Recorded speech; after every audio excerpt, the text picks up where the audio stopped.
really happened that night in that little town of Bethlehem? Why are we still celebrating 20 centuries later? The more you read the Old Testament, you start to feel the cosmic nature of what happened that night. And you start to sense that the birth of Christ on that night in that manger is more than just the fulfillment of prophecy. I mean, that's of course what it is, but all of these promises God had been making over thousands of years, all of a sudden on this one night, in this one very special person, all these promises are about to become reality. You read in the New Testament from time to time, Jesus is called the Son of David. Paul makes a big deal about Jesus being descendant of David. But then you realize God had made this very special promise that David would have this eventual heir who would be a greater king than even David and who would actually reign forever. Adam was created, unlike the rest of creation, in the very image of God. But that image was marred by sin. But on this night, another Adam was born, the last Adam.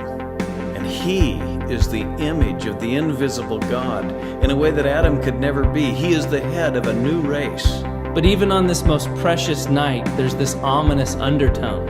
I mean, you always think of Mary and Joseph and the animals and the manger, but if you're not careful, you can forget that this baby was born with a death sentence. Of course, we breathe a sigh of relief when he avoids being murdered by Herod, but eventually he's going to die, and not just die, but be killed. So when John the Baptist sees him coming, he says, "Look, the Lamb of God, the fulfillment of the Passover lamb, who doesn't just atone for the sins of Israel once a year, but who by his sacrifice, by the shedding of his blood, takes away the sin of the world." This December, as we anticipate Christmas, we've prepared a special 8-part series that's going to span both morning and evening services, where we're going to anticipate the coming of this one, and we're hoping that it will bring that same anticipation that we've had through the centuries that built to the fact that Jesus was born, the Messiah, more than a baby, more than a prophet, more than even a king. He was indeed Emmanuel, God with us.